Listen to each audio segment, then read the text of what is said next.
Após breve intervalo, estamos retomando a nossa 51ª sessão ordinária virtual de 10 de agosto de 2021. Dando seguimento à ordem do dia, anuncio o processo de recurso 13885-2018, aí 2018-03483, recorrente Alessat Combustível S.A., recorrido, série de julgamento, primeira instância. Relator, doutor Rafael Souza. Representante PGE está doutor Biratan Ferreira de Andrade. Com a palavra, o relator, doutor Rafael.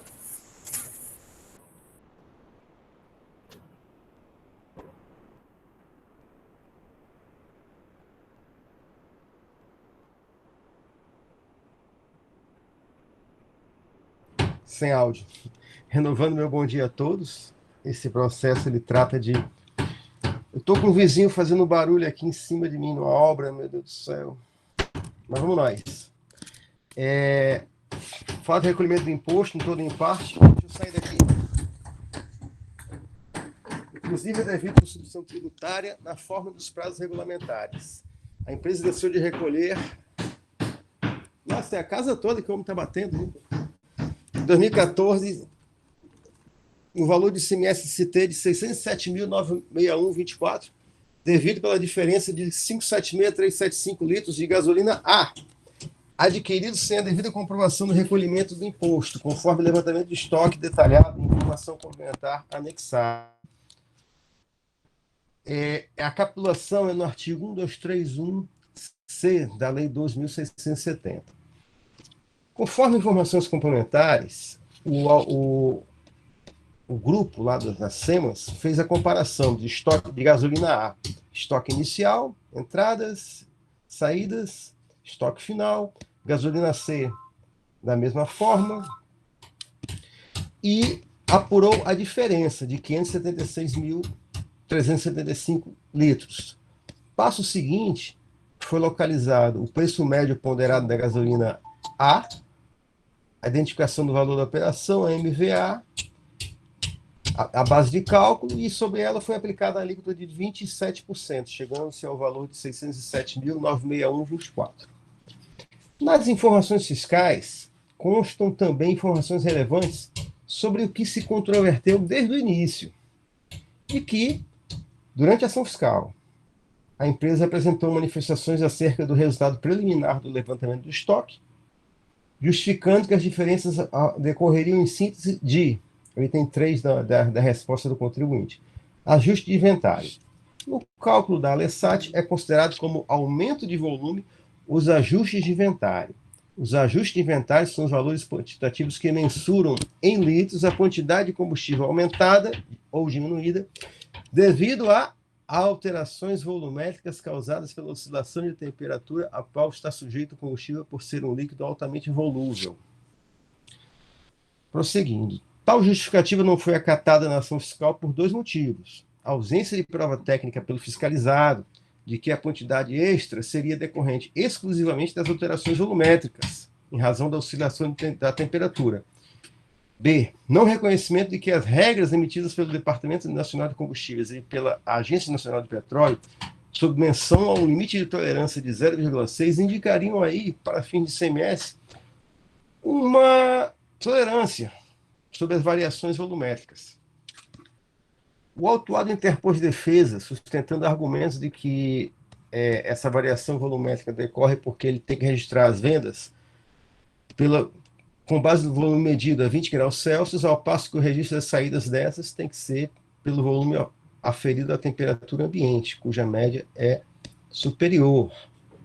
A alteração do estado físico não corresponde à operação de mercadoria, e que isso é previsto no convênio ICMS 61/2015. Por hipótese, se for devida à tributação a ilegitimidade passiva dela, distribuidora, e sim a responsabilidade da refinaria. Não existe a configuração do aspecto temporal do fato gerador. E, subsidiariamente, caso não acatados os argumentos, o imposto só incidiria sobre o volume que superasse a margem de variação de 0,6%, sobre o qual ainda deveria aplicar-se uma regra de proporção das saídas internas em relação às saídas totais. Alega contribuintes também que há uma inconstitucionalidade da aplicação da multa de 100% do valor do imposto e pede uma perícia genérica, aspas, para fins de comprovar o alegado.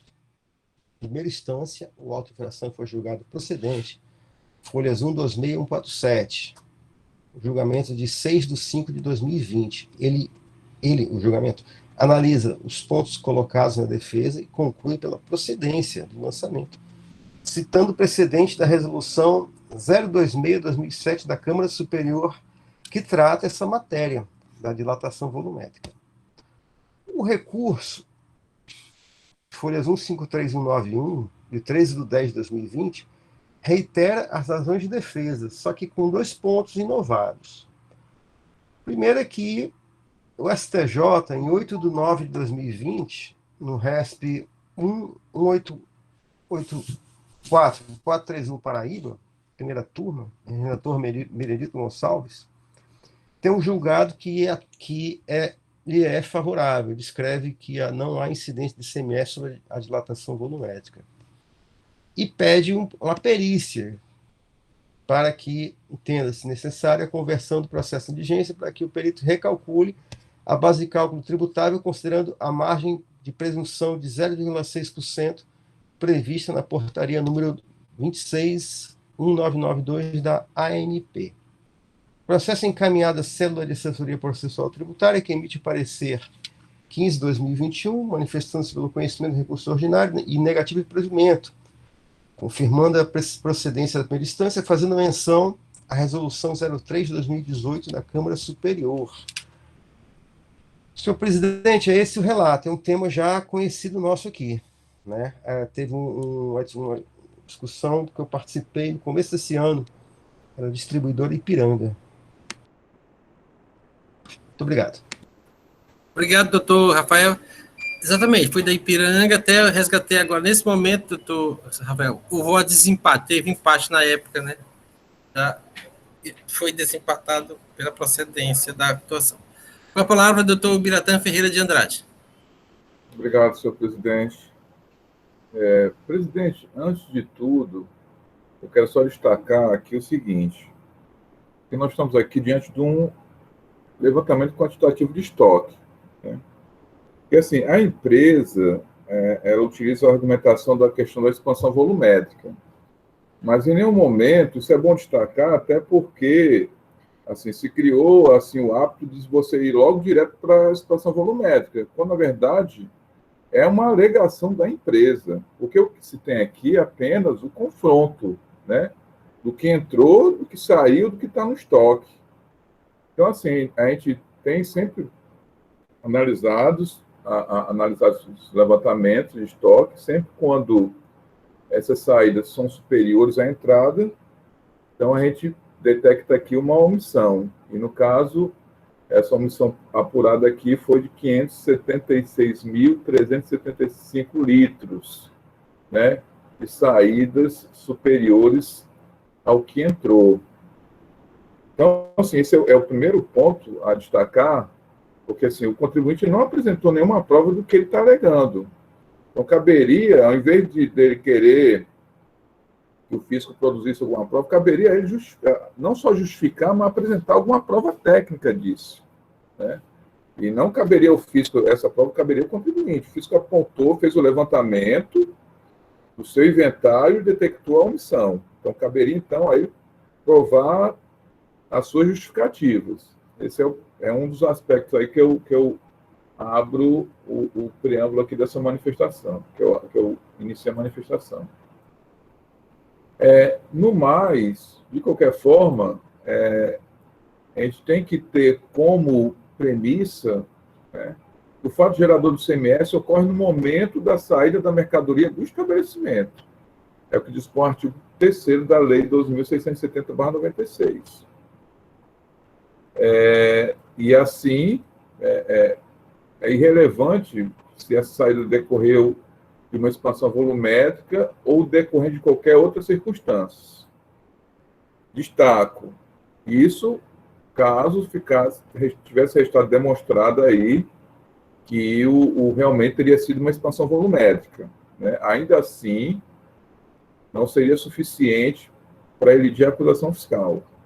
Não obstante a existência de uma decisão turmária aí do STJ, a gente sabe que os tribunais muitas vezes se posicionam de forma divergente, né? E é uma situação, que essa questão da situação volumétrica, que, a meu ver, ainda renderá ainda muitas outras decisões, né, judiciais. Então, assim, o fato é que houve essa saída em volume superior às quantidades adquiridas, ocorrendo, portanto, o fato gerador do CMS e a sua incidência, né? E também interessante, porque o contribuinte, ele não pede, a perícia que ele pede é apenas para se utilizar o percentual de 0,6% sobre as compras e transferências recebidas como justificativa para a realização de ajuste de estoque, né? Quando, na verdade, esse percentual, que tem base na portaria DNC 2692, ele é aplicado aos postos revendedores apenas com o intuito de regular a perda do volume físico de combustível por meio de vazamento. Então, assim, não tem nenhuma pertinência, nenhuma correlação aí com essa omissão de saída. Então, veja bem que a perícia, inclusive, que o contribuinte solicita é nesse sentido, não é outra, é nesse sentido. E essa perícia aí, para aplicar esse percentual baseado nessa portaria, não tem qualquer pertinência com o caso concreto, onde se apura esse tipo de omissão, né? Então, assim, em síntese, são essas considerações, assim, eu estou dizendo até de forma resumida, porque essa matéria, como bem destacou o presidente, já foi objeto de outras discussões, inclusive foi citado aqui, voto de desempate da presidência. Então, assim, são essas considerações aí da Procuradoria, senhor presidente. Obrigado. Obrigado, Tubiratã. Senhores, o processo está em discussão. Doutor Wander, de mão, doutor Rafael, seguindo a ordem, doutor Wander e depois doutor Rafael. Não, senhor presidente, eu gostaria primeiro de ouvir as palavras do ilustre relator. Depois eu me manifesto, por favor. Tá certo, doutor Wander. Doutor Rafael, então, como relator, realmente tem essa primazia no processo. Com a palavra, o relator. Senhor presidente, eu percebi aqui uma coisa, né?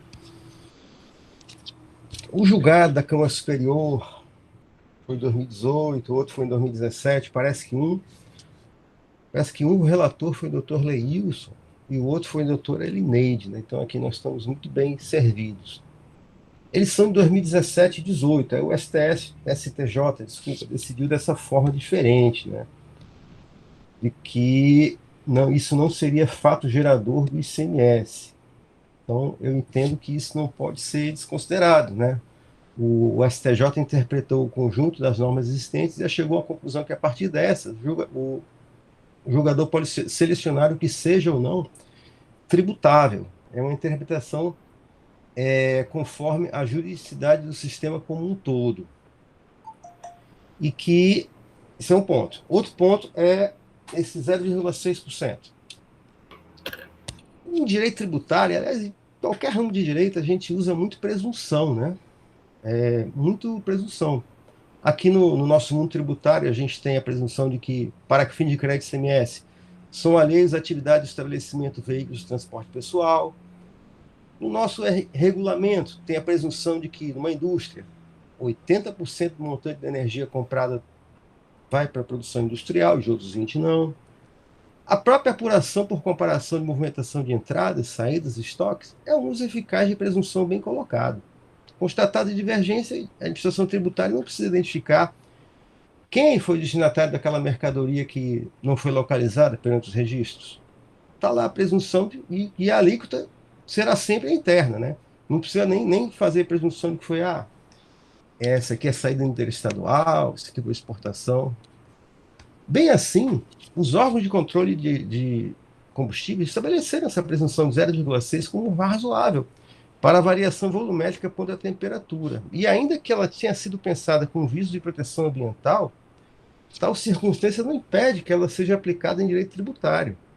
Aqui em direito tributário a gente usa muitos outros conceitos que vêm de outros ramos, né? Locação, venda, comodato, demonstração, consignação. e ainda as regulatórias, especialmente no caso de identificação de serviço de comunicação. A menção a uma norma ambiental dessa tolerância, pelo meu ver, só fortalece, porque direito a um meio ambiente equilibrado é um direito fundamental que está na nossa Constituição. Então, a norma trazida emprestada e com efeitos em direito tributário. Agora, tem um detalhe aqui importante, né, que eu vou compartilhar aqui. Eu peço permissão para compartilhar a tela, porque eu não estou imaginando dar um cheque em branco para esse contribuinte, não, porque ele fez uma coisa um pouco errada aqui. A minha tela está aparecendo aí para os senhores?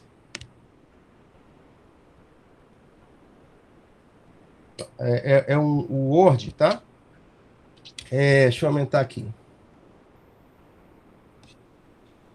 Eu peguei aqui esses 576 mil litros, né? E fui descobrir 576 mil litros representa quanto a mais? Representa 0,99%. Mais que 0,6%, né? Qual seria o limite de 0,6%? 350 mil litros. Então, o contribuinte ultrapassou, mesmo usando a presunção, que é algo controverso aqui, né? Ainda assim ele passou esses 226 mil litros. Né? Aí as planilhas de Excel desse processo estão bem colocadas, estão com as formulazinhas bem boas. Eu só substituí 576 por 226 e chegamos aqui a uma nova base de cálculo e um novo ICMS devido. Né? Aí o contribuinte alega também temas como a definitividade da tributação, da ST, que eu não concordo com isso. Né? A ilegitimidade passiva dele eu não concordo, porque a nossa lei estadual, artigo 18, parágrafo 3º, lei 12.670, prevê a responsabilidade do contribuinte em substituição tributária que cometa alguma infração. E eu entendo que aqui, nesse caso, a inconstitucionalidade da multa que ele alega. Nós não podemos conhecer, né? É uma matéria que não podemos conhecer. E quanto à multa, sim, aplicaria a 123C, porque ele não declarou nem aquele excesso lá. É isso, senhor presidente. Acho que eu já resumi muito aqui, porque o tema já é conhecido nosso, né? Já de todos. Acho que todos já votaram nisso aqui. Muito obrigado. Então, doutor Rafael, assim, para compreensão de todos, assim, o senhor votaria pela parcial procedência, é isso, com exclusão do percentual de 0,6%, é isso? Exatamente. Eu já até coloquei lá até é uma operação matemática fácil. O contribuinte sugere perícia para isso, mas o Excel está aí com as fórmulas, né? Pronto. E não caberia perícia, se eu bem fazia já esse cálculo, né, seu caso? Exatamente. Com a palavra do doutor Biratã, que pediu a palavra aqui, depois eu devolvo para o doutor Wander. Presidente, eu creio só que eu acho que assim, existe um pequeno equívoco em relação a essa questão do percentual, porque veja bem, esse percentual é o percentual de perda decorrente de vazamento. O que nós detectamos aqui é uma saída a maior, ou seja, inclusive a justificativa para essa saída maior seria uma expansão volumétrica, que não se sabe. E aqui, quando essa norma aqui, inclusive essa portaria de DNC, ele tem justamente como intuito evitar essa perda de volume físico do combustível, porque essa perda, em tese, ela pode representar um vazamento que vai repercutir no meio ambiente. Então, assim, são coisas que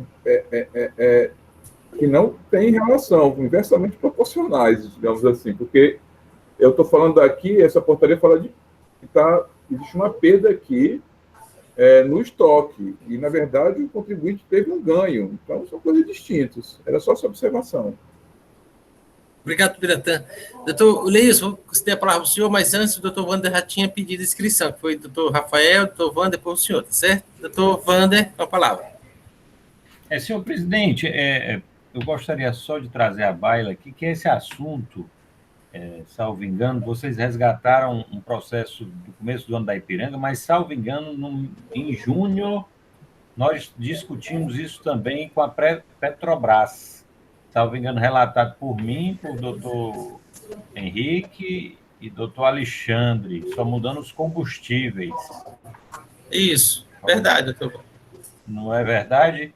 É verdade. Eu peço até o doutor Henrique, que está presente, ele foi um dos relatores, eu acho que ele poderia também confirmar essa situação. E o percentual de 0,6, como pontuou o doutor Biratã, ele serve tanto para ganho quanto para perda, né? Porque ele é a variação nos dois sentidos. Era isso, senhor presidente. Obrigado, doutor Wander. Doutor Leísio, com a palavra. Presidente, como dito pelos colegas, isso é uma matéria que já é muito discutida aqui na Câmara, foi discutida no Conselho Superior, na Câmara Superior, também na outra Câmara que eu fiz parte, na primeira Câmara. É assim, o fato novo que trouxe-me a uma reflexão, um reestudo dessa matéria, foi realmente esse RESP do STJ, do ministro Benedito Gonçalves, em 2020, que ele, na sua decisão, entendeu que, no caso do caso aqui, né, a expansão volumétrica, ela não seria objeto de fato gerador para se cobrar tributo algum. Eu li essa decisão, eu estudei, mas, assim, a decisão dele, eu acho que traz alguns equívocos. E por que eu digo isso? É que como eu já disse isso, inclusive, na Câmara Superior, é que se for o caso de expansão volumétrica, a acusação fiscal aqui no Estado de Ceará, ela nunca acusa de que aquilo decorreu por expansão volumétrica, ela acusa que houve uma entrada sem documento fiscal. Que você pode ter o tributo de comprar combustível, né? Não fazer o recolhimento da ST e na venda ele vai se debitar porque não vai ter mais imposto a ser recolhido, já que na entrada ele se omitiu de pagar isso. Isso é um caso. O segundo caso também que pode ocorrer, como já ocorreu no passado, que lembra aqui no final dos anos 90 e no começo dos anos 2000, os problemas que o Estado de Ceará teve com as TRR que vinha de Pernambuco e da Paraíba, né, as transportadoras retalhistas, que, né, vinha mistura de água, ou sei lá, qualquer outro tipo de líquido que faz com que o combustível que está sendo colocado no automóvel não é efetivamente o combustível que é para ser, ou seja, misturava com mais álcool, misturava com mais líquido, ou seja, então você vai ter sempre aí digamos assim, uma saída maior do que a entrada pela utilização de outros líquidos quaisquer na mistura do combustível, né? Nós já tivemos isso no passado, posto de combustível fazendo isso, transportadores retalhistas de combustível fazendo isso. Então, assim, eu fico pensando, ora, se esse tributo fosse cobrado na saída normalmente, como já foi um dia, o fato gerador aí, a base de cálculo desse fato gerador seria o valor do combustível que deu entrada ou seria o valor do combustível que deu saída, né? Obviamente que seria o combustível que deu saída. O valor da operação vai lá. Vendeu R$500 de gasolina, embora que essa gasolina esteja misturada com outro líquido qualquer, mas disse lá que foi 20 litros de gasolina, R$500, subtende-se que a tributação deveria ser em cima desses 20 litros de gasolina, independente de ter mistura ou não, né? Então, assim, numa tributação normal, é fato gerador do imposto, não tem como não ser fato gerador. A saída, está vendendo, está dizendo na nota fiscal que vendeu 20 litros de gasolina, né? Então, a tributação em cima de 20 litros de gasolina. Se essa gasolina teve expansão volumétrica em razão do calor, ou se foi por razão de misturas, outras quaisquer, isso fica ao lado da questão da base de cálculo, já que no documento fiscal está lá o valor da operação. Então, esses dois pontos. Então, assim, tendo de logo que ela constitui fato gerador, sim, a depender de quando é tributado, né? Aí eu fui ler o voto do ministro Benedito Gonçalves, e aí eu digo sempre assim, que ele desdiz o seu voto, porque quando ele citou um precedente para dar essa decisão aí no RESP 1884431, que foi o precedente, inclusive da relatoria dele, tá? O RESP é o 122 126, lá na primeira turma que ele compunha, né, do STJ, que é a questão do crédito. Então, a primeira turma não reconheceu, né, o alegado direito do contribuinte se creditar do ICMS em razão aqui de perda de gasolina por evaporação. Ou seja, comprou 100 litros, evaporou 5%, ficou com 95 litros, e aí o contribuinte tinha se creditado de 100, né, dos 100 litros. Na verdade, isso reconheceu o crédito de 5. Aí quer dizer que, para efeito de crédito, não reconhece o fenômeno físico, e para efeito de débito, reconhece o fenômeno físico. Estranho para mim as duas colocações do ministro, né? Reconheceu lá no RESP 120, 112, 21, 26, não reconheceu o direito ao crédito porque houve evaporação. É do Rio Grande do Sul, lá no Rio Grande do Sul, frio, né? Diferente aqui do Nordeste, evaporou alguma coisa da gasolina que o contribuinte tinha comprado, e não reconheceu o direito ao crédito. Eu creio que deva ser muito antigo o fato gerador, né, antes da substituição tributária, porque só tem razão de falar em crédito se houvesse a tributação normal, ou então se esse combustível aqui for utilizado na industrialização. Pode ser o caso também, né? Utilizado na industrialização gera crédito. Mas aqui for o caso, a turma, com o voto dele, não reconheceu o direito ao crédito, ou seja, na evaporação. Então, como é que eu posso dizer? Na expansão, não reconhece o direito do físico cobrar esse débito. Então, me pareceu contraditório essa decisão, inclusive pelo próprio fundamento que ele trouxe. Então, como é uma decisão ainda monocrática, a decisão ainda que vai ainda ter uma repercussão em relação a outros casos, né, decisões ainda de turmos, ou mesmo súmulas, ou isso aqui parar no STF, já que é matéria de incidência de ICMS. Então, isso aqui é matéria de incidência de ICMS. Isso tem que ser dado a última palavra do STF, né? A questão da constitucionalidade ou não da cobrança desse tributo. Mas é fato aqui que, tanto na decisão do RESP citado, como na decisão que ele traz, o contribuinte aí do Tribunal Administrativo Tributário de Pernambuco, do TAT, e a decisão do STJ da Paraíba, é que na narrativa das acusações fiscais, o autuante deixou claro que a falta de recolhimento dessa substituição tributária decorreu da expansão volumétrica. Então, ele acusa, ele bota o dedo, olha, isso aqui foi expansão volumétrica. Expansão volumétrica, cito até o artigo 2º lá da lei complementar, que diz que o fato gerador independe da natureza jurídica, né, da operação que o constitui, né? Independe disso, cita isso. Ou seja, então, é claro que a acusação é diferente dessa acusação. As acusações, e eu me lembro disso, porque isso foi muito debatido no contencioso, e foi chamado o pessoal que faz essas autuações, houve o supervisor da época, acho que 2016, 2017, veio ao contencioso e disse que o Estado de Ceará nunca acusa o contribuinte de omissão de entrada, e dizendo que é por causa da dilatação volumétrica, até porque eles nunca foram apresentados um dado nesse sentido, sei lá, uma perícia, uma auditoria independente, um laudo técnico, nesse sentido, nunca foi apresentado. E o que eles sempre fizeram foi o seguinte, nós constatamos que há uma omissão de entrada. Essa omissão de entrada pode decorrer de expansão volumétrica? Pode. Ela pode ocorrer de compra de combustível sem ter dado entrada na empresa? Pode. Ela pode ocorrer em razão de que lá na saída se misturou algo com a gasolina, o combustível, sei lá, qualquer que seja, outra coisa que fez com que se aumentasse os volumes de venda desses combustíveis vendidos, e aí, quando comparado com a entrada, há uma diferença? Pode. Ou seja, então, o que eles fazem, efetivamente, é sempre colocar que há uma omissão de entrada. E não discorrem sobre o motivo da omissão de entrada, apenas dizem que houve essa omissão de entrada. Daí é que o contencioso ele vem sempre ratificando essas autuações. Tá?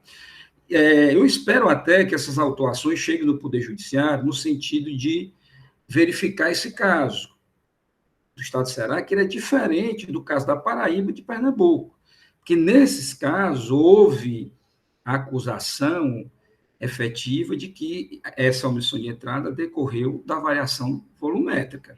E aí o contribuinte pode ter utilizado de laudos técnicos, levou lá no âmbito do TAT, ou no âmbito lá do STJ, ou do Tribunal de Justiça da Paraíba, e mostrou, olha, está aqui, é a expansão volumétrica que ocorre. Assiste razão também, no entendimento, e aí eu peço às vezes, doutor Rafael, a questão do 0,6%. O 0,6%, ele é utilizado, sim. Quando é que ele é utilizado aqui no Estado do Ceará? Quando se faz fiscalização nos postos de combustíveis, porque ele foi criado num sistema para proteger o meio ambiente, decorrente de vazamentos naqueles reservatórios que ficam no subsolo, e há uma certa, verificou-se depois de um tempo que havia, sim, por mais que seja lá bem solidificado, bem, sei lá, planejado o reservatório, há um escapamento desse combustível. Pode ser pela tampa, sei lá. Então, eles deram como limite aceitável para não prejudicar o meio ambiente 0,6% do combustível que está estocado, né? Ou seja, aí eles colocaram como limite. É por isso que, quando se faz uns autos de infração nos postos de combustíveis e que há omissão de saída, comumente a fiscalização ela dá o desconto de 0,6% em cima da base de cálculo que eles acharam como opção de saída. Entendeu? Então, assim, esse 0,6, ele só tem utilidade mesmo se for em razão de uma omissão de saída. Porque aí você dá o desconto, ó, saiu 10 litros sem documento fiscal. Epa, mas dentro desses 10 litros, 0,6% é questão da evaporação, vazamento, que existe, que já foi detectado e tal, e tal, e tal. Aí, então beleza, está na norma, que é 0,6, então desconta da omissão de saída esse percentual do 0,6, diferente aqui, que é a entrada, né? E na distribuidora e não no posto de combustível.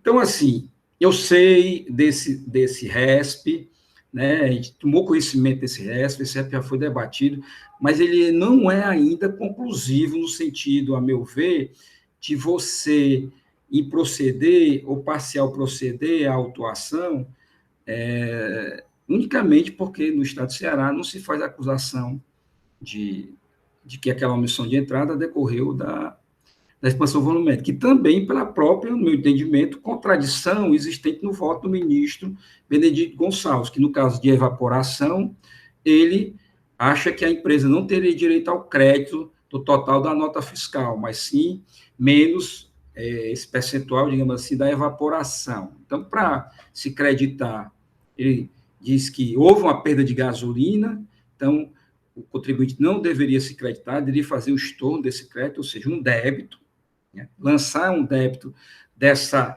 perda de gasolina da evaporação e não admite a cobrança do ICMS na saída, mesmo que seja pela expansão volumétrica. Então, me parece contraditório esse voto do ministro Benedito Gonçalves. Então, nesse sentido, presidente, eu ainda mantenho assim, meu entendimento, desde 2017, quando a gente começou a discutir bastante esse tipo de autuação aqui no contencioso. Obrigado pelo isso. Senhores, o processo está em debate. Doutor Henrique, com a palavra. Depois, doutor Rafael. Presidente, a minha internet hoje está muito instável, já caí aqui 2 vezes, mas eu estou até usando a internet do celular aqui, né? Se tiver algum problema, peço aos senhores que tenham um pouquinho de compreensão aí, porque realmente hoje está um pouco complicado. Eu vi que o doutor Wander fez referência a uns processos que nós julgamos mês passado, né? Acho que mês atrasado, né, doutor Wander? Se eu não me engano, da Petrobras. Eu acho que eu fui relator de um, o senhor de outro, e o doutor Alexandre também participou desse julgamento. E aí, até corroborando com o que o doutor Leilson colocou, né? O que está colocado nos autos, aqui é só fazendo um adendo aqui que o doutor Leilson colocou, na realidade, doutor Leilson, não é nem omissão de compra, né? Como o senhor falou, né? Isso aí é uma falta de recolhimento de ICMS por conta até da estrutura de cobrança do ICMS do combustível, né? O ICMS do combustível é todo cobrado pela entrada, né? Pela refinaria, quando transfere esse combustível lá para a distribuidora, e o que ocorre de fato é que houve uma saída superior ao que foi efetivamente pago pela entrada, né? Então, ficou uma parcela desse combustível cujo imposto não foi recolhido. Então, o auto de infração é todo lavrado como falta de recolhimento. E como o doutor Leilson bem colocou, isso pode acontecer por diversos motivos. Pode ser que seja variação volumétrica, pode ser até uma aquisição sem nota fiscal, pode ser até como ele falou, a mistura de outros combustíveis, né? O percentual do álcool está superior ao valor ao que efetivamente foi colocado. Então, pode ser por diversos motivos. Mas o fato é que os auditores aqui cobram, na realidade, o imposto que não foi pago em função dessa operação, né? E nesse entendimento, acho que a gente discutiu isso bem nesse último julgamento, até o doutor Alexandre colocou isso, né, que a gente não poderia caracterizar que isso realmente enquadrar no RESP, porque realmente a gente não pode afirmar que isso é em função somente da variação volumétrica, ou afirmar categoricamente que é isso, e isso está bem claro também nas informações complementares aqui dos auditores, né, que eles colocam isso de forma clara, né, que eles não estão afirmando que seria isso, mas o que está sendo cobrado de fato é o ICMS que deixou de ser recolhido em função da operação de venda ter sido a quantidade de litros superior ao que efetivamente foi pago pela entrada, né? E corroborando também com relação àquele percentual do 0,6, como o doutor Leilson colocou e o doutor Biratã também, esse percentual se trata de perca, né? Não é uma perda que acontece no varejo, né? É mais uma legislação, inclusive ambiental, se não me engano, né, doutor Leilson? Que ela trata disso, né? Que é aceitável essa perca em função até de vazamento dos tanques, né? Que tem uma certa idade, então existe aí a possibilidade de vazamento ou evaporação do combustível. Então, uma coisa não se mistura com a outra, né? O que está sendo cobrado, na realidade, é o combustível que foi vendido sem a respectiva cobrança do ICMS. Então, já adiantando o meu posicionamento, mantenho até o posicionamento que nós tivemos aqui na Câmara no julgamento dos autos, como o doutor Wander bem colocou. Obrigado, doutor Henrique. Doutor Rafael pediu a palavra. Doutor Rafael. Brevemente aqui. Só a questão que realmente o auto-infração usa a técnica do comparativo de estoques, né? Quem tem que se explicar é o contribuinte. Aí é que aparece a questão da dilatação volumétrica. Mas isso tem que fazer parte da nossa análise. O fato de não constar no auto-infração o motivo, isso é claro. O auditor trabalha com dado objetivo da planilha e faz isso muito bem, com base numa presunção. Quando o contribuinte se defende, ele coloca seu argumento usando uma outra presunção. Para que servem as presunções? Várias coisas. Um dos motivos dos efeitos práticos é, de certa forma, desobrigar uma prova específica. Então, daí é que, quando o contribuinte alega, olha, eu tenho aqui uma presunção que 0,6% disso evapora, essa presunção desobriga de botar um laudo, né? Essa é a ideia. Mas eu acho que todos nós já estamos aptos para votar. Só esses dois pontos. Obrigado, Rafael. Os debates são sempre bem-vindos, que sempre clareia, sempre dá alguma luz na discussão. Uma matéria bastante conhecida já nossa aqui, cada um de nós já tem o seu posicionamento. Então, vou colocar em votação. Tem um pedido de perícia, né? Com essa pedido de perícia. Desculpe, senhor presidente, eu sou contra o pedido de perícia porque é desnecessária, a partir do que bastaria só uma comprovação matemática. Algum conselheiro diverge do posicionamento do doutor Rafael? Não havendo divergência, é rejeitada o pedido de perícia. No método, Rafael, como vota? Eu voto. Tá com áudio aqui. Tá. Eu voto pelo conhecimento do recurso ordinário para dar parcial provimento para atribuir a falta de recolhimento de imposto apenas contra montante que exceder a margem de 0,6%, mantendo a capitulação legal do artigo 1231-C da Lei 2.670. E também não conhecendo a alegação de inconstitucionalidade suscitada pelo contribuinte. Obrigado, doutor Rafael. Então, o doutor Rafael votou pela parcial procedência com a aplicação do resultado dedução do percentual de 0,6%, segundo a portaria 26.992 da Agência Nacional de Petróleo, da ANP. Doutor Henrique, como vota? Presidente, com a devida vênia aqui, o posicionamento do doutor Rafael, eu vou divergir do voto, né?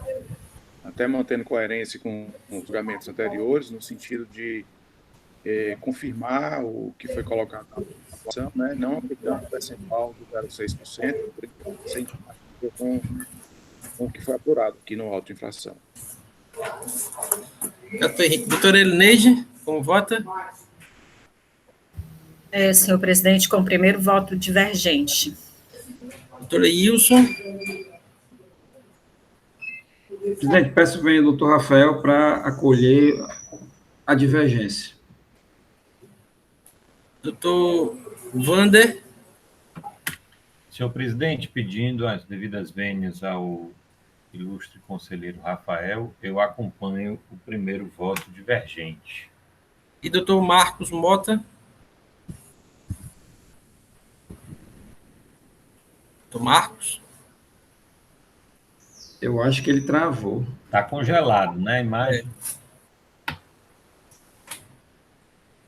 Se ele pudesse, ele podia mandar por escrito, né, Doutor Marcos, caso o senhor tenha condições de redigir seu voto, externar o seu pensamento por escrito, pode fazê-lo. No chat, né, aqui. Ele botou um papel parede, é pior, fica mais pesado ainda. Por isso que é bom ser ignorante em informática. Nem isso você fazer, tá entendendo? Pronto, ele chegou aqui. Né? Sem o áudio do doutor Marcos. Nem eu, viu? Nem eu, Lênin. Hoje está difícil. Hoje está difícil. Bom, agora está em dose dupla.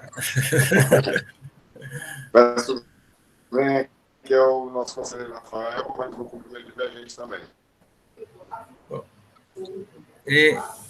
Não captei, não consegui ouvir o final. A perícia rejeita e no mérito com vota? Não, eu acompanhei tudo. No mérito, voto com o primeiro voto divergente. Pronto, então a segunda Câmara, por maioria de votos, conhece o recurso, nega o improvimento para confirmar a decisão condenatória à instância nos termos da manifestação da doutora PGE e de acordo com o voto divergente proferido pelo doutor Henrique José Leal Gereissati, o qual fica designado para lavrar a resolução por ter proferido primeiro voto divergente e vencedor. Esta decisão... Novamente, né? Duas vezes já que eu só herdando o processo aí, né, Vamos mostrar aí como foi que o conselheiro Marcos votou. Acompanhou a primeira divergência. Certo. Henrique, tá certo? Obrigada. O senhor tem condições de julgar esse último processo ou qualquer sobre este eu coloco em outra pauta outro dia? É complicado, será? É isso que eu ia perguntar. Ao doutor Henrique. O doutor Henrique, para ser o terceiro processo dele hoje. Presidente, o processo é sobre a ausência do módulo fiscal, né? A lavratura basicamente é essa, né? E aí, se tiver algum questionamento, é em relação à aplicação aí digamos assim, da penalidade antes e depois de intimado, né? Talvez tenha alguma discussão, mas não deve ser longa, não. Creio que seja sim. Então, vamos começar. Qualquer coisa a gente sobresta no meio do caminho. Então, para o doutor Henrique José Leal Gereissati, começar o processo de recurso 13525-2019, aí 2019-10682. Recorrente José Cleide Souza de Moura, recorrido de Seju. Relator doutor Henrique José Leal Gereissati. Com quem está a palavra? Presidente, mais uma vez aqui, cumprimentar todos os presentes, né? Senhores conselheiros e senhoras conselheiras também, doutor procurador, doutora Silvana. Eu vou tentar ser bem objetivo aqui, até em função do adiantado da hora, né? O presente processo trata da acusação de deixar de utilizar o módulo fiscal eletrônico, MFE, ou utilizá-lo em desacordo com as especificações técnicas adotadas pela legislação pertinente. Segundo o relato do auto-infração, a empresa deixou de comprovar a aquisição e ativação do módulo fiscal eletrônico até a data da ciência do termo de intimação, infringindo o disposto no artigo 1º da Instrução Normativa 10/2017 e os artigos da Instrução Normativa 27/2016, com penalidade prevista no artigo 123, inciso 7, a linha Q da Lei 12.670/96, é alterado pela Lei 16.258 de 2017. Em sua impugnação, a defesa afirma que, após ser notificada, procedeu de imediato à compra do equipamento, né, o módulo fiscal eletrônico, fazendo sua devida vinculação ao sistema da Cefaz e sua imediata utilização. Requer a anulação do auto de infração com base no disposto no inciso 3º, parágrafo 1º do artigo 119 da Lei 12.670, com redação dada pela Lei 16.904 de 2019. Basicamente, a defesa ela trabalha em cima desses dois pontos, né? Uma defesa bem resumida, né? Ele alega isso, basicamente, que ele, assim que foi intimado, ele procedeu à compra e à vinculação do equipamento. E ele traz aqui o disposto na lei do artigo 119. E aí eu vou ler aqui para os senhores, ele fala o seguinte: as infrações serão apuradas de acordo com as formalidades processuais específicas, aplicando as penalidades respectivas da competente atuação. Aí o parágrafo 1º fala assim: fica dispensada a lavratura do auto infração. E aqui ele se apega exatamente no que fala o parágrafo 1º, né? Aí o inciso 3 diz: quando o contribuinte deixar de utilizar o módulo fiscal eletrônico ou utilizado em desacordo com as especificações técnicas adotadas pela legislação pertinente, conforme a infração definida no artigo 123, inciso 7, a linha aqui, né? Então, aqui ele leu parte da lei, né, que fala exatamente que o auto de infração pode ser dispensado. Só que se nós lermos a lei como um todo, né, ela tem um parágrafo que fala que o parágrafo 2º seria o parágrafo seguinte, ele afirma que o procedimento ele está carente de uma disciplinação, né? Carece de uma regulamentação através de decreto, né? O artigo 2º, o parágrafo 2º, deixa eu só os senhores pegar aqui que ele fala isso.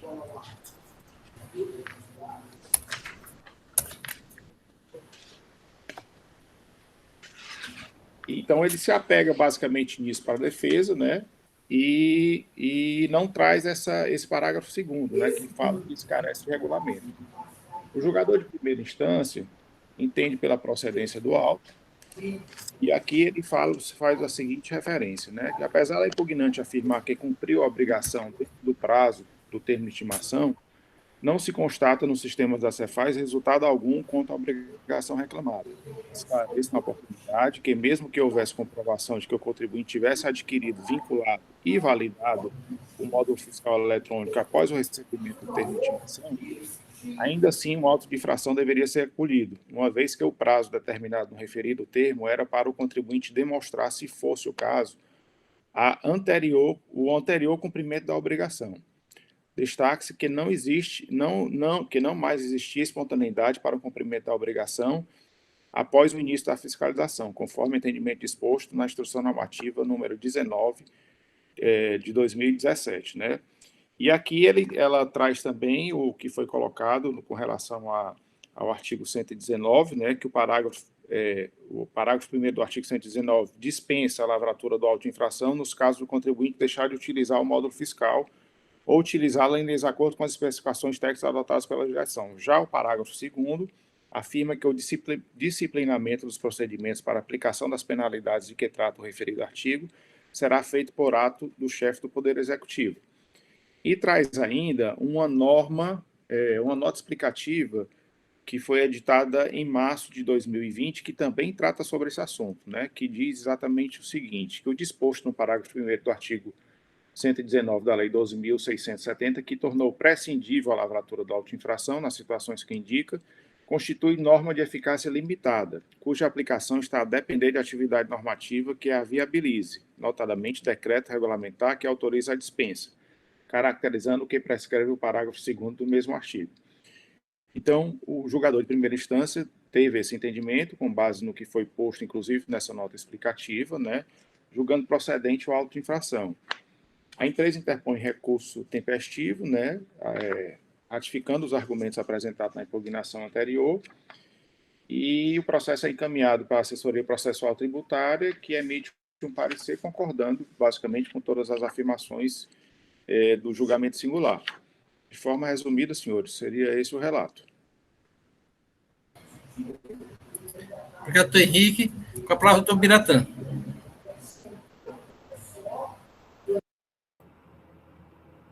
Senhor presidente, estava olhando aqui o recurso da parte, mas o recurso é bem simples, né? O recurso à impugnação, doutor Biratã, basicamente é uma folha só, né? Assim, ele só fala que, repete a mesma coisa, que ele providenciou a compra e ativação do equipamento após a notificação e cita esse artigo 119 da lei, né?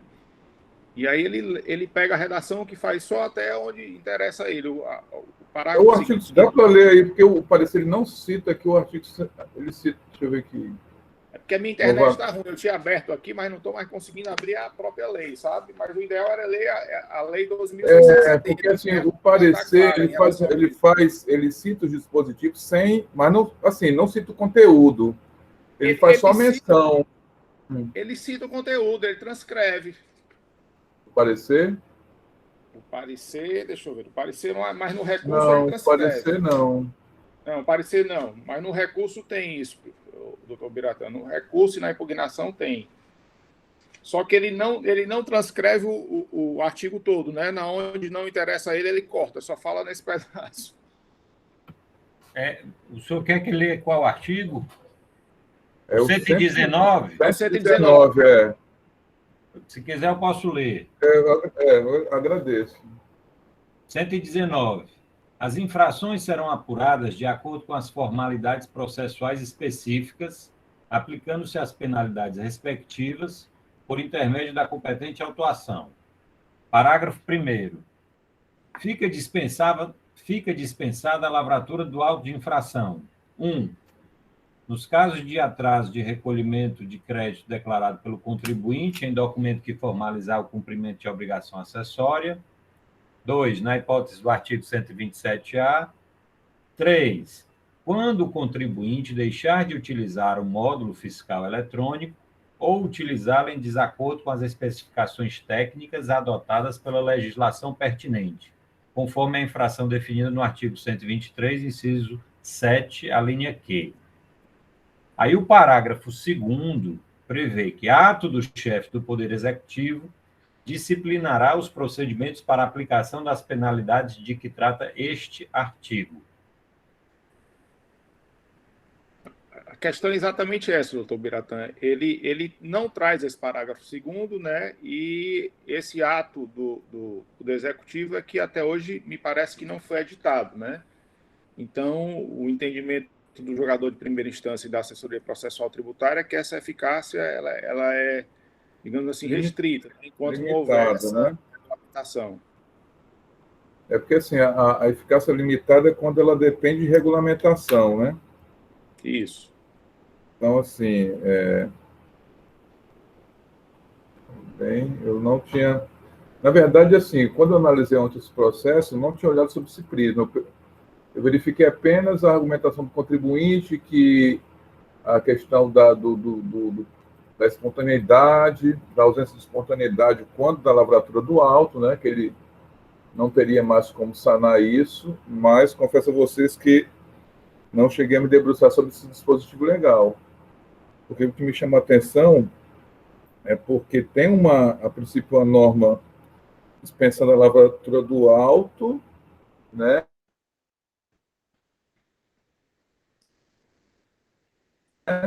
mas ficando a critério e que ela depender de ato da administração, né? Um ato que venha regulamentar, creio que essa dispensa, né? Venha regulamentar essa dispensa. Isso. Então, assim, se você está dependendo de um ato que venha regulamentar essa dispensa, ela ainda não é eficaz, ela depende de uma regulamentação. Então, se ela não tem eficácia, isso significa dizer que você pode autuar o contribuinte. Então, esse é o raciocínio aqui do parecer. Então, assim, nesse primeiro momento, vou manter aqui esse entendimento, mas confesso a vocês que me debrucei com ele agora, assim que eu parei para refletir sobre a matéria. Por hora é só, presidente. Obrigado, Tubiratã. Senhores conselheiros, o processo está em discussão. Presidente, essa situação já foi trazida a essa Câmara alguma vez? Módulo fiscal, acho que esse é o segundo processo que veio sobre essa matéria, mas o questionamento Eu não era me recordo. Eu não me recordo. Não me recordo. Acredito que não. Doutor Leils pediu a palavra. Doutor Leils. Presidente, eu creio que aqui sim já foi trazido, porque começou a chegar para todas as câmaras essa matéria. E eu queria só ressaltar, tem uma nota explicativa que foi editada, que justamente fala sobre isso, essa questão da eficácia contida da norma até a edição de uma instituição normativa ou de um decreto pelo governador, instituição normativa pelo secretário da Fazenda. Eu acho que nós já votamos nesse sentido aqui. Também lembro que a gente já votou. Isso foi muito discutido lá na assessoria processual tributária, né?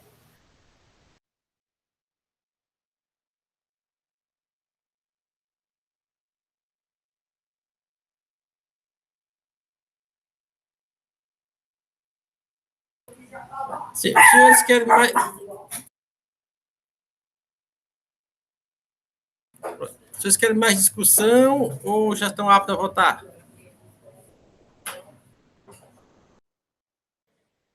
Doutor Leis, eu tenho aqui a nota explicativa, posso até, já falei, citei ela no começo, posso ler de novo aqui o que fala, né? O item 1 e 2 nela, né?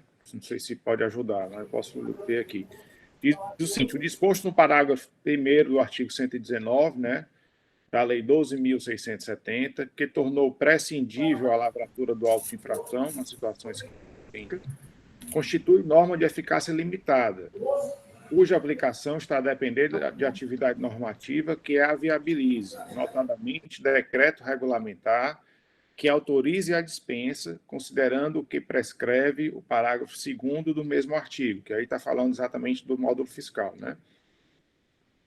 Enquanto não disciplinados os procedimentos, aqui é o item 2, né, de que trata o referido dispositivo legal, a aplicação das respectivas penalidades deverá ser realizada por meio da lavratura de auto-infração, conforme determinação no caput do artigo 119, exceto com relação ao disposto do inciso 1, parágrafo 1º do mesmo artigo, hipótese em que não é cabível a atuação do contribuinte que vier atrasar o recolhimento de crédito tributário por ele declarado, conforme disposto no artigo 1º da Lei 12.009, de 25 de setembro de 96. Basicamente isso que fala a nota explicativa.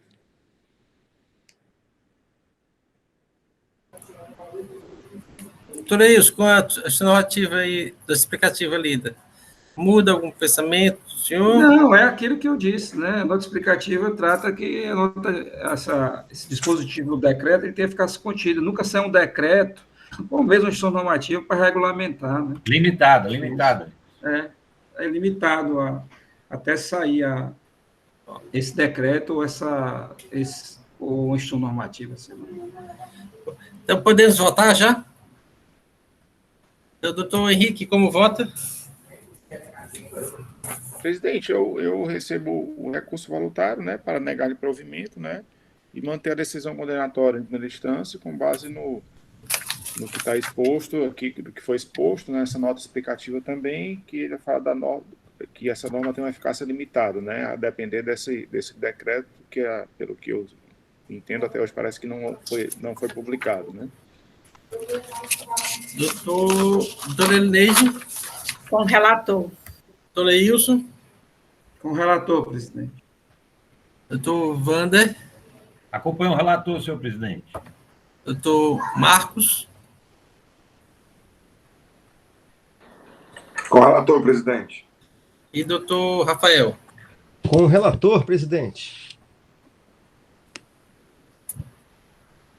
Então, concluída a votação, a segunda Câmara, por votação unânime, confirma a procedência da autuação nos termos da manifestação da doutora PGE e voto do conselheiro relator. Esta decisão para este processo. Senhores, já percorremos toda a pauta de hoje. Esses dias têm sido difíceis, né? A gente vai ter mais tarde. Assuntos gerais. A pauta de amanhã, presidente. A pauta de amanhã, todos são do processo de bom preço. Salvo engano, são matérias que se repetem. Eu não olhei cada uma. São seis processos, todos do bom preço, tá certo? E o doutor Alexandre, que vai estar conosco aqui amanhã. Correto. Ele enviou o nome de um outro advogado, eu não sei se vem junto com ele ou se vem sozinho, doutor Giovanni Tadeu Carneiro. Tá certo. Tá. Obrigado. Pronto. Simão, pode parar a gravação.